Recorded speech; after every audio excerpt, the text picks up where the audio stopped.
morning, folks. Good morning. Thanks for making it out this morning. We are very happy today to have a great program together for you. Welcome to the Encore Entrepreneur Forum. I'm Jennifer Baker. I'm an Economic Development Specialist at the Portland District Office of SBA, and I will be the event MC today. You'll hear a little bit more from me later on, but first I'd like to introduce the Acting District Director of the Portland District Office of SBA to do some introductory remarks.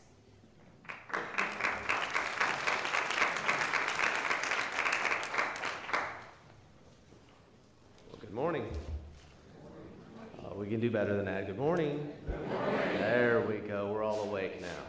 Well, good morning. My name is Rob Ducote, and I'm the Acting Director for the Small Business Administration for the Portland District, which covers Oregon and Southwest Washington. And I want to welcome you to this co-sponsored event between AARP and SBA called Encore Entrepreneurs.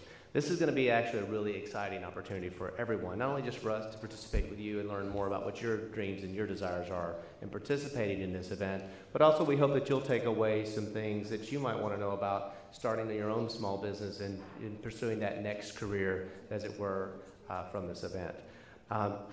Probably should tell you a little bit about the SBA in case you didn't know. Sometimes we're called the best kept secret in helping small businesses start, grow, and succeed, but we started in 1953. We're a federal agency under the Office of the President, and our job is to help businesses start, grow, and succeed. That's it. It's as very simple as it gets. And we believe in that mission passionately, and we dedicate a lot of resources to try to making sure that that happens for small business owners throughout our district and basically throughout the country. To give you a little bit of idea in terms of impact, we talk about capital a lot. Everyone here that banks are or are not lending to folks. Well, we actually do pretty well when it comes to capital here in the district, and we had a great quarter last quarter. $146 million went to small business owners throughout just the district. That on top of over $400 million last year.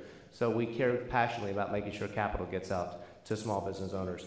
We also care a lot about contracting and contracting opportunities. So as you begin to think about this next step, one thing you may consider is whether federal procurement opportunities are good for you. And in the district, we do about $1.4 billion each year in federal procurement actions. Billion with a B. So there's a lot of opportunities and a lot of different industry codes to take advantage of that. And then lastly, and one of the most important things about this partnership is the technical assistance and counseling that you'll be able to get your hands on. Often we find that small business owners, regardless of what stage they are in, are concerned that they're kind of alone in figuring out all these things. We ask you to create the business and the great idea and the product and service, and then we basically expect you to also run the back of house. This partnership and the resource partners of the SBA are here to help you understand that piece, whether it's from formulating your business plan, through marketing, through technical assistance and services you may need along your way. So we're pleased to bring those partners to you as well, as in this partnership with AARP to say, not only do we want you to start this business opportunity, we want you to pursue that next step, but we're here to help you along the way. So today, we're going to have a few folks start off the event with you, and then I'm going to introduce the three through our big speakers. First is Joyce DeMonin of AARP, Oregon Outreach Director, and Joyce has been absolutely phenomenal to work with, and we really appreciate what she's done. She leads economic security issues for AARP Oregon and is working on healthcare quality and other safety issues. She directs AARP Oregon's efforts on behalf of workers 50 and over, and is currently the chair of Multnomah County Vital Aging Task Force and Employment Work Group. We also are joined this morning by Calvin Goins, the Regional Administrator for Region 10 of the SBA. He's coming down this morning from Seattle. He's also my boss, so I'm going to say as many good things as I can possibly say at this point. But he is responsible for Alaska, Idaho, Washington, and Oregon. It's the SBA's largest geographic region, and under his tenure as the Regional Administrator, last year, for example, we did over $1 billion as a region in capital and over $2 billion in contracting to small businesses. So thank you, Calvin, for coming down this morning. And we're also joined this morning by Ms. Jennifer Clark, the Regional Advocate out of the Office of Advocacy.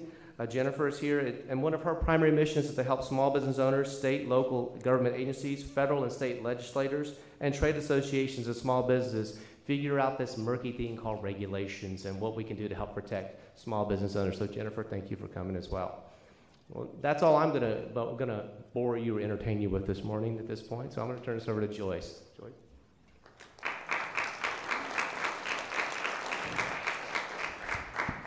Hi everybody, it's really great to be here this morning. You're a great looking group and I'm really excited to be here with the Small Business Administration. I am Joyce DeMont, an Outreach Director at AARP Oregon, and we have a small staff of 7 located in Clackamas. So we're all over the state, but we do love being here at PCC. They've been a great partner with AARP for a long time. So for a number of years, AARP has been offering workshops called Finding Work at 50 Plus. We've been helping older workers make their job search more strategic. We know it's really hard once you're out of the job market at age 50 to get back in. But we also do a lot of other workshops here in Oregon, from caregiving to health reform to all kinds of things. And what we're about at AARP is helping people 50 plus create a life of real possibilities. And so we're really happy to be here today to connect you with information and services you may need to start your own business. It's really inspiring to see all of you. But before we get down the road too far, I thought I'd start with a story. I want to tell you about a really unlikely entrepreneur, a woman who has been an inspiration for me and a lot of people at AARP. Several decades ago, there was a retired school teacher, high school principal, the first woman high school principal in California. Her name was Ethel Percy Andrus. She retired to take care of her mother, who was ailing, so she became a caregiver. But she also got active in the retired educator community in California. And as part of that work, she called on some retired teachers. And one day, she was looking for a former colleague, had a hard time finding the address, finally found this place and found a retired teacher literally living in a converted chicken coop. This really got Ethel angry, but she also got organized as a result of this. And so she began to campaign for positive changes for retirees in California. One of the things that made people so poor back then was there was no retiree health insurance. So Ethel got together and she went to 47 different insurance underwriters until she would find someone to underwrite retired educator health insurance. But she did. So 10 years later, more and more people wanted the benefits of working together as retirees. Ethel founded AARP. It's kind of an exciting story because Ethel was 74 when she started AARP in 1958. So you can imagine that's a thrilling achievement for someone who is that age to begin what has become a billion-dollar organization. So today AARP is the largest membership organization in America, and we are dedicated to enhancing the quality of life as we age. We champion positive social change and deliver value through advocacy, information, and service. Ethel's motto was to serve, not to be served. So I think that story can ring a bell with this audience. I'm just curious, have any of you lost a job in the recession? Raise hands. Yes, you're my people. You're the people I think about and care about and worry about. You're the people that really get me excited to go to work every day and to find positive things that we can do to help your life, make a difference in your life. So over the last year, the average duration for unemployment for older workers was 53 weeks, compared with 19 weeks for a teenager. That's according to the Labor Department statistics that were issued a few weeks ago. So we know that some of you who want to start a business after 50 are discouraged job seekers. Maybe that is some of you, maybe that is still some of you. We know that some of you who are looking for a job or wanting to start a business now want to monetize a lifetime of experience, and you'll hear more about monetizing your experience soon. We know that folks who want to start a small business may be someone who has an invention or a project that creates the better widget. And we know some folks who want to start a small business have an idea where they can make money and make the world a better place at the same time. There's an organization actually called Encore Inc. that celebrates folks who do social entrepreneurship with an annual $100,000 purpose prize. And we have some of those winners right here in Oregon. And to be eligible for that prize, you have to begin your enterprise at age 60 or older. Small businesses are the economic powerhouse that create jobs and innovation. We celebrate your courage to venture forth and thank you for your time today. Our hope is that this morning will connect you to tools and resources to help you make your dreams come true, but also to connect you with other entrepreneurs, people in this room, who might have great ideas and resources to share with you. So whether you're 54 or 74, AARP's founder, Ethel Percy Andrus, proved that when you have a great idea, age is just a number. Thank you so much.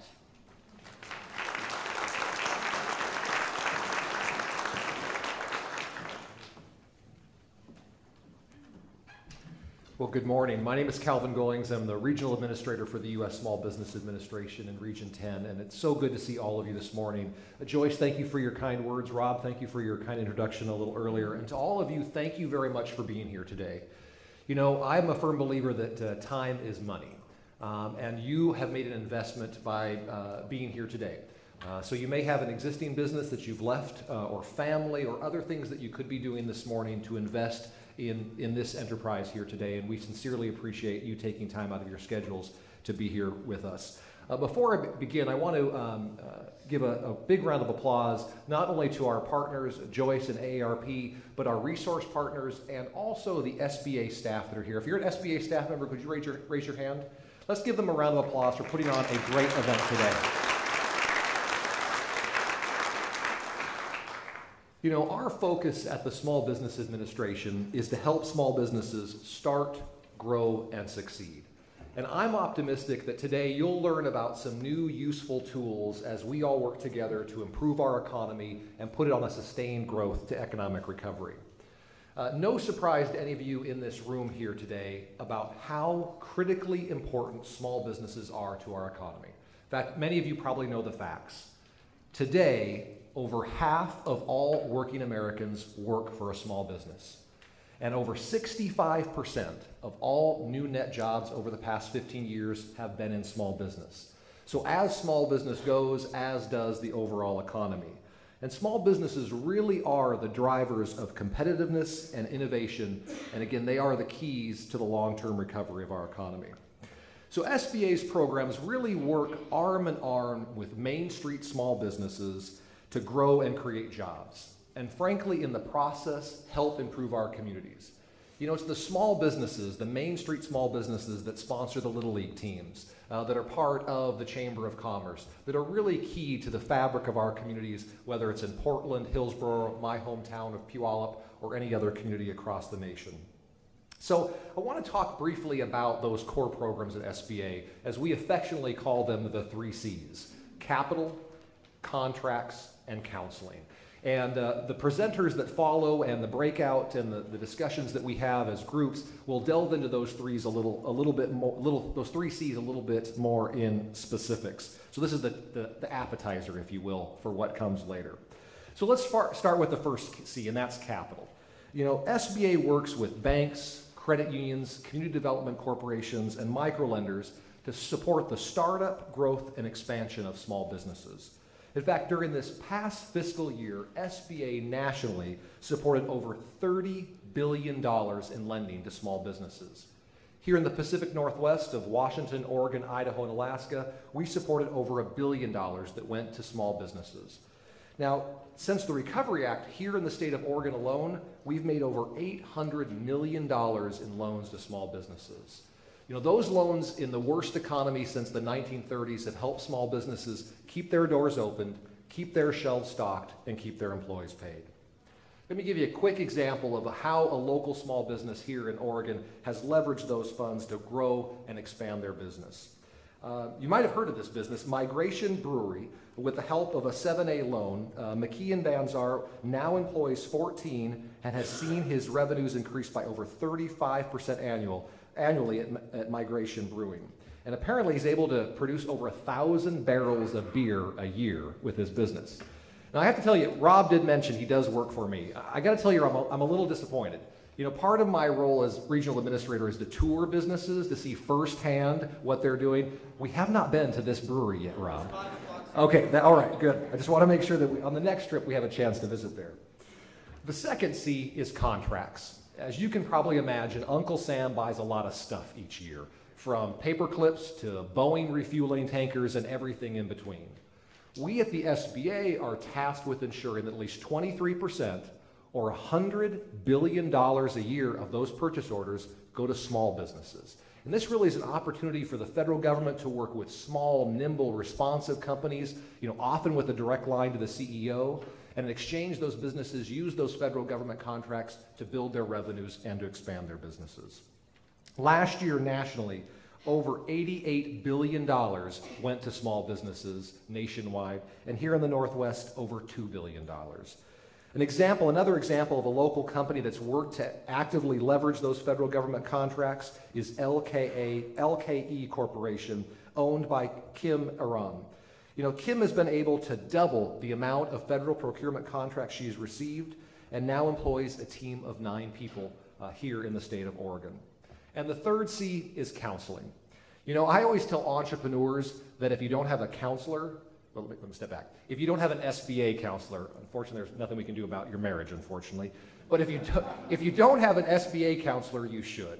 Because our data shows that when entrepreneurs have a long-standing relationship with an SBA counselor, they're able to grow faster than their competition and expand into markets quicker than their competition. And we are really lucky to have a great network of resource partners across the U.S. and specifically here in the state of Oregon that can take an idea for a new service or product and launch it, or take an existing business to the next level. Nationally, last year, SBA counseled a record 1 million individual entrepreneurs. And we are so happy about the relationship we have here, and I know we have folks from our Small Business Development Center, our SCORE, and there's also a Women's Business Center and a Veterans Business Opportunity Center that are standing by and ready to help. Let me give you a final story of how this counseling has helped a local small business really grow and expand. Nathan Sled leads Sled Ventures, a zip-line adventure company based in Grants Pass. Nathan received in-depth business strategy and counseling through one of our offices at a community college, and as a result, Nathan now employs a team of 9 and has outfitted over 2,000 zip-line locations across the U.S. and overseas. You see, entrepreneurs like McKinnon, Kim, and Nathan understand how a solid business plan, aggressive marketing, and tools and resources from SBA can literally transform and grow a business. As a result, over the past 35 months, businesses in the U.S. have created over 6.1 million private sector jobs. In fact, we've added the most private sector jobs since 2005, and American manufacturing is creating the first real new net jobs since the late 1990s. So ladies and gentlemen, think about how much more we can do by working together because of your experiences, your drive, your commitment, and the partnership with AARP. I'm very excited that next year those numbers will be even brighter. So thank you very much for being here today, and thank you for the relationship that we have with AARP and the SBA moving forward. Thank you very much.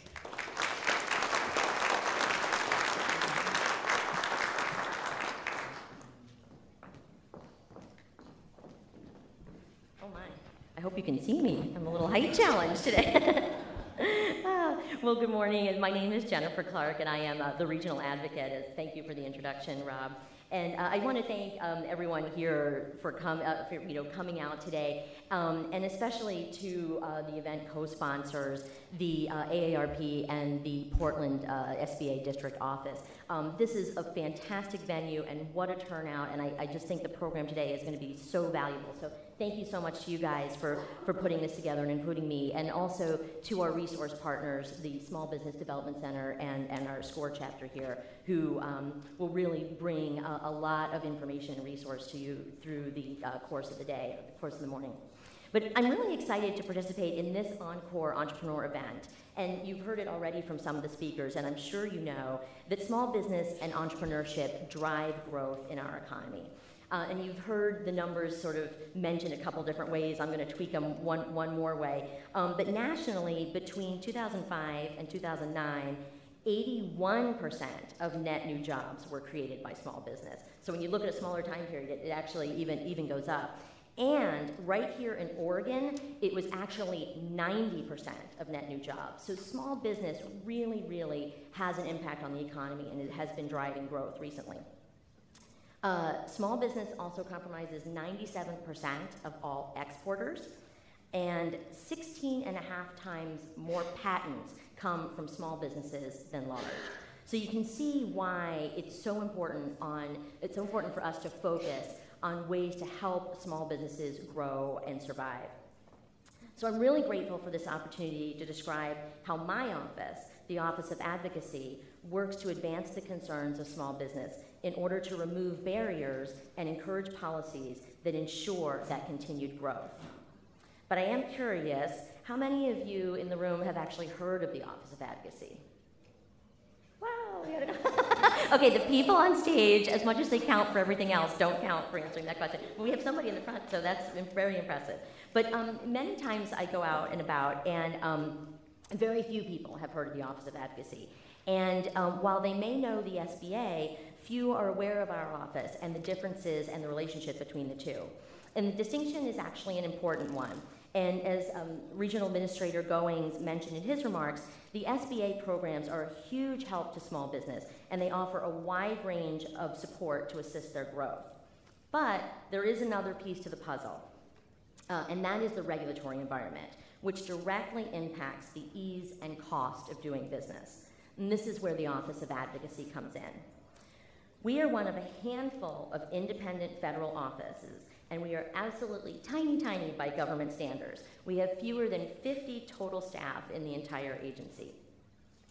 The independence enables us to effectively carry out our mission, which is to give visibility to small business and encourage policies, especially regulatory policies, that support their startup development and growth.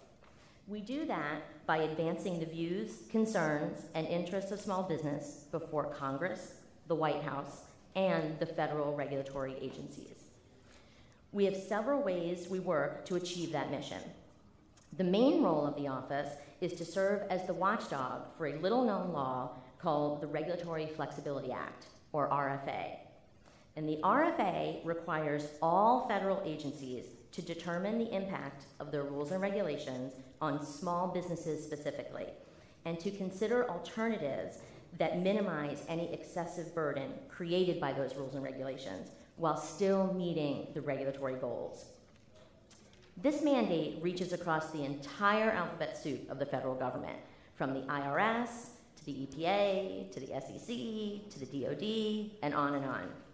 And this is really important because well-designed regulations ensure that we have clean air, clean water, a safe work environment, and valuable consumer protections. It just turns out that with regulations, one size does not fit all.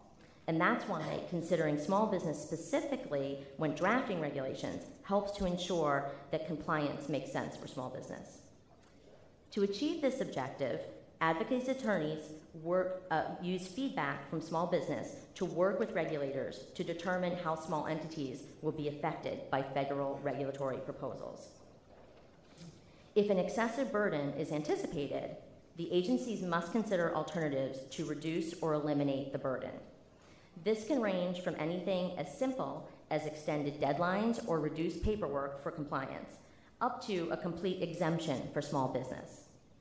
One of the most celebrated examples of an alternative that was achieved was just approved a couple of weeks ago, and you guys may be familiar with it. It was with the IRS, and it involves the simplification of the home office deduction. Has that affected anyone, or will that impact anyone in the room? A couple people, yeah, that's gonna be huge, and I think the amount of paperwork and the time for small business to comply will be really reduced, and more people, because it will be simpler, will take advantage of the deductions, and so it'll end up being a huge savings for many small businesses. In some cases, a full repeal of a law may be the best option. Though this is fairly rare, the most recent example of this was the repeal of the expanded 1099 reporting requirements. And I hate to pick on the IRS because they actually work with us really well, but most people, when you think about regulations, are most familiar with working with the IRS. Well, this process of coming up with alternatives saves small business billions and billions of dollars every year. We don't have 2012 numbers yet, but in 2011, the savings totaled almost $12 billion. And in 2010, the savings achieved reached almost $15 billion. In addition to using the RFA process to reduce regulatory costs, the Office of Advocacy has two more other important roles. One is to produce and publish independent research on the impact of small business on the economy. This research is widely used by federal and state government agencies, legislators, policymakers, trade associations, academics, the media, and small businesses themselves. And the final piece is to bring the voices of small business from across the country into the federal rulemaking process. To accomplish this, there are 10 regional advocates, like myself, who meet with stakeholders to gather their perspectives and share their input with the attorneys and research economists in DC. Many times, our conversations include issues not related to the RFA or regulations, but ideas for new policies and new programs. Through regular meetings with the White House and Congress, advocacy shares this information to inform policy and legislation. But as we continue with the program today, there's some interesting statistics that I'd like you to consider, especially when we break up into the group discussions. 7 out of 10 new small businesses reach their second birthday. Half celebrate 5 years in business. A third make it to a decade, and 25% survive 15 years. By coming together today, you're building a network of contacts that can help keep you on track for success.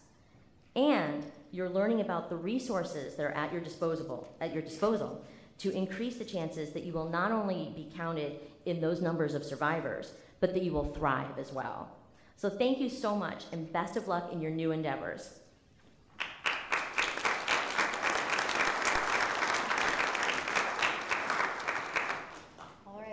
Thank you to Jennifer, Calvin, and Joyce for making some introductory remarks and introducing us to all of the organizations that have collaborated on the event today. It is my pleasure to introduce our keynote speaker this morning, Jackie Babicki-Peterson, who is a business advisor from Portland Community College Climb Small Business Development Center. Jackie has been an entrepreneur and a teacher and a creative for over 30 years.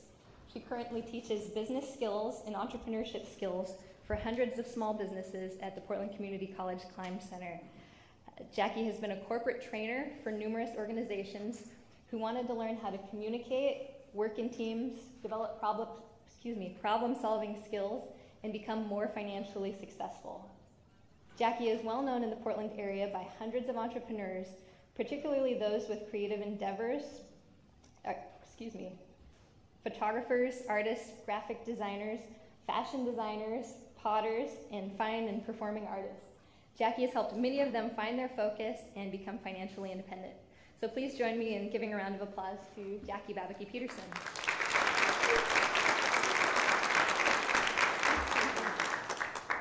She took the cap off my water because, being that I'm an encore entrepreneur like you, I was telling him that when I travel, I buy water in the airport and then I have to find somebody who's going to unscrew the cap. I don't know about you, but my hands don't work the way they used to be. I really want to thank Jennifer for the kind introduction, and I'm really glad to be here today and talk about encore entrepreneurship, and even more than that, solopreneurship, because that's the path that I have taken, and I have found it works for a lot of us encore entrepreneurs. So let's first talk about what happens when you retire. My husband will insist that I've never retired, and this is what my retirement looks like. I just want to tell you that. Many of us are what a friend of mine at Kaiser calls healthy Medicare group. And that means we qualify for our retirement income, but we're still full of curiosity and energy, and we want to be active and busy. Some of us feel free to finally do what we've always wanted to do and create our own dream job. Some of us simply do not want to retire, and some of us simply can't afford to retire. And you know as well as I do that average income from Social Security is $1,200 a month. That's not going to go very far. And often, savings have been eroded by the Great Recession, which also caused a lot of downsizing, particularly for seniors. So I find in my practice at the Small Business Development Center that even though age discrimination is illegal, it is widely practiced. And seniors who want to work but do not have a job have a difficult time even getting an interview. Has that happened to any of you? How too bad. What I know is that seniors have a wealth of information and practical lifetime experience and knowledge to share with the businesses where they want to work. They have that in specific industries and areas. You know, they've spent 30 to 35, even 40 years creating that knowledge. And now they're generally not even seen as good employee candidates. There's some notable exceptions. I saw a TV show about a company in Massachusetts, and they were talking to the owner of the company who deliberately seeks out and hires seniors, and they were interviewing him and some of his employees, some of who are as many as 100 years old. And everyone was happy. The owner of the company was happy, the workers were happy, the customers were happy, and you know, the products they were delivering were fabulous. I mean, it was just working very, very well. And it seems like that's ideal, but that doesn't happen very often. So what do? Well, last year, the Small Business Administration and AARP recognized this problem and realized that for many, entrepreneurship would be the logical answer. In fact, today's event is a result of that memorandum of understanding, and it was finalized last year, and here we are, and look at all of you that I want to talk about this. I think it's great. I'm a serial entrepreneur myself, and I really applaud their perception and recognition for what I see as a great opportunity for many seniors. So my purpose today is to talk with you about what I see, that the current demographic situation is one that is perfect for the discussion of one of the fastest growing models for entrepreneurship, and that is solopreneurship. So what's solopreneurship, you might ask? For a long time, the concept was that a person who was in a solo business was not really in business. The words self-employed and freelancer were often spoken with a sneer. We were really kind of quiet when we said, well, I work from home, or I'm a one-person business. You know, like we were apologizing for it.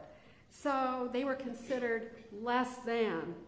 But with economic conditions and changes in attitude, and indeed structural changes in the shape of the economy, has made that no longer true.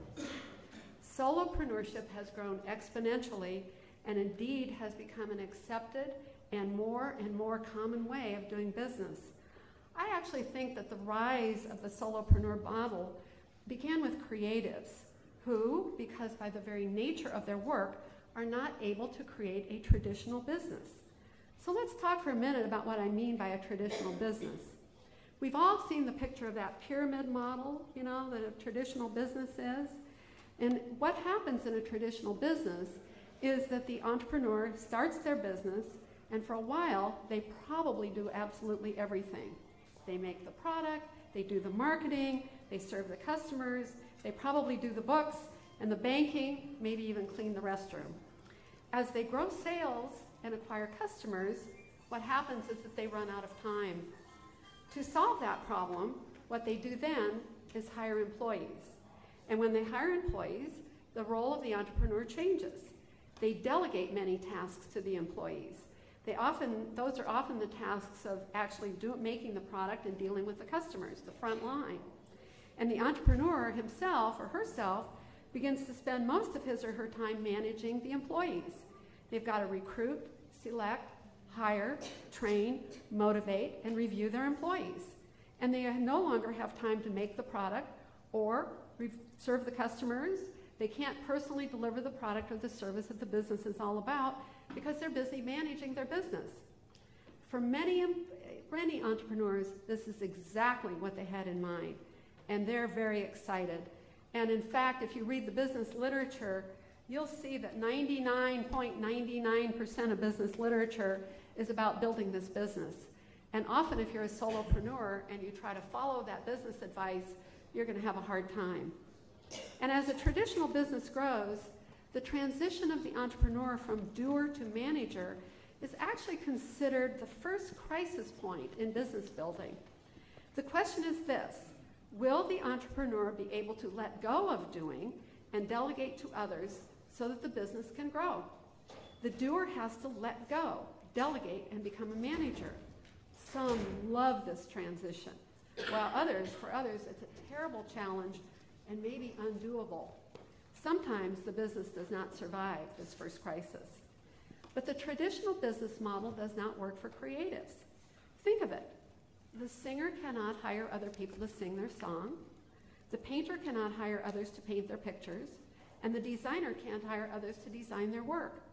So the rise of the solopreneur model has really happened simultaneously with what's being called the rise of the creative class. And the growth of the internet made solopreneurship in other areas both more attractive and more viable as well. So let's look at artists for a moment. What makes them successful as solopreneurs is that they sell their unique talent, their own proprietary and unique vision of the world. I call that proprietary vision focus combined with a deep and narrow niche. What the internet has done is allowed solos to be very focused on their own areas of specialty as photographers, writers, and consultants, and still reach a very wide audience so that they have a broad client base from which to draw the specific customers who are looking for exactly what the solopreneur produces, no matter where the solo is and no matter where the customer is. And the internet, add the internet to the mix of all of this, and the solo business became scalable. Very different from old solo businesses in the past before the internet. The ground has set for the rise of solopreneurship as a financially viable, in fact, very financially successful model of business. We all know what happened next. The Great Recession threw 9 million people out of work, many of them seniors. And at the same time, we've seen a rise in entrepreneurship with the formation of new businesses coming from mamapreneurs, immigrants, displaced workers, and now us healthy encore entrepreneurs and baby boomers. All of these are populations that don't fit well into the traditional workforce. We are also seeing at the same time a resurgence of a DIY mentality. It has been a long time since Americans were so interested in making things hands-on, so that what they sell is a result of their own hands and their own minds. We call this special knowledge our intellectual property. This is America. When people are out of work and cannot find a job, what do? We create our own future. We don't sit home and watch daytime TV waiting for someone to help us out. Instead, we take matters into our own hands. We're a creative, entrepreneurial nation, and we find a way to make money. We form entrepreneurial ventures. We make things and we sell them. We make money where we can. We become entrepreneurs, and more often, solopreneurs. As a result, solopreneurship is rising. And what I want to share with you is how the model of solopreneurship is different from the traditional business model. The difference comes from the fact that when a solopreneur grows and becomes successful, and they run out of time, they don't hire employees to help make the product, because they're the ones that want to make the product with their own hands and deliver the services in their own minds. They can't find people to do that for them. But they definitely need help, and they need others to provide business support, such as webmaster, marketing, office administration, bookkeeping, financial management, all those services. But at the same time, they don't want to give up their creative time to manage and oversee employees. So what they do instead of hiring employees is they outsource to other solos and other businesses. They outsource the tasks that are needed to support their enterprises. And so what is emerging is a whole new set of business principles in the new business model that works for the solopreneur. The model itself we call the water bug model. Think of a water bug, the body in the middle and all these edges reaching out. Those are the outsourced services. The body of the bug is you being the business. And I call the solopreneur's model being the business, as opposed to the traditional building the business model. Traditional business advice teaches you how to build a business. The water bug model is about finding financial success while being the business. It took me a lot of years to identify the basic principles that make solopreneurship work. In other words, produce financial success. But the solopreneur model can be perfect for encore entrepreneurs, us. By the way, I consider somebody financially successful in their solopreneurship activity when they can support themselves, put some money in savings, have health care, and have a great middle-class life. So why is this perfect for so many seniors? Well, here's some reasons. First, many seniors already have the basic requirement, what I call principle number one for successful solopreneurship. They have a lifetime of learning in one particular area. They have focus, and often they have a passion about a deep and narrow niche. A focused niche is a primary requirement for financial success as a solo. It means you can't just be a photographer, you must be a photographer of architectural installations, or fashion, or children. Two critical things happen when you claim your mastery in a focused niche. One is that customers will wait for you because you are the one that they want to work with. And two, you can charge a handsome fee and a handsome price for your work because it's unique. See how that works? Isn't that fabulous? Second, there's a relatively low cost of entry to most solo businesses. The investment capital is usually your intellectual capital, what you already know, and about which you already have expertise. So I call senior solopreneurship monetizing your expertise.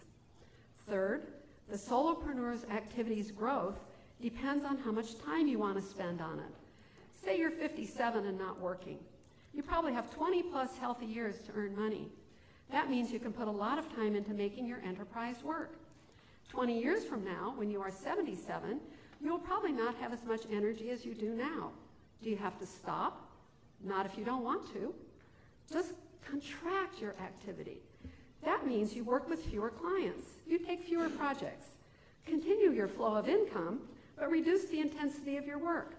And because you do not have a huge overhead to support, expansion and contraction are relatively easy in a solopreneurship business. Fourth, the internet and all the e-tools we now have available and are in common use, even I'm learning how to do them, have made solopreneur businesses scalable. What that means is geography no longer matters. You can sell your product or service anywhere, anytime. Fabulous with the internet. So let me give you some examples. I have an SBDC client who is 67. He got downsized. He's one who needs financial support in retirement. He's looking for a job and getting no interviews. He knows how to apply for a job, but not how to talk about his expertise or how to think about those skills as a saleable product. He's never thought about it that way. So while he's out looking for a job, we're working together so that he can put together a consulting package to sell to his former connections who no longer want to hire him as an employee, but very much need the expertise and knowledge he carries in his head. He is a senior monetizing his expertise. And then I have another client who is 65. She is a very smart, retired special education teacher who does not have either a pension or a large retirement, and she's putting together an internet-based business to sell her fabulous knowledge about how parents can work with their special needs children. She is building an internet-based business where she is offering her books, training manuals, webinars, and DVDs to share what she knows with parents who are desperate for help in managing their troubled children. She is a senior, monetizing her expertise. I have many such stories.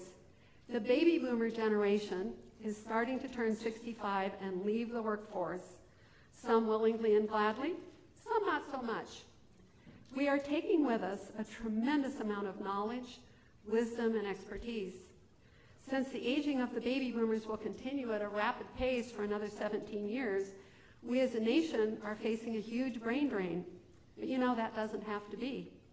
We can consult, we can write, coach, teach, and teach those behind us what we know and make a good living doing so. We can also blog, photograph, lecture, invest, invent, instruct, and we can start small businesses, some as solopreneur businesses, and monetize our expertise, make money by selling what we know.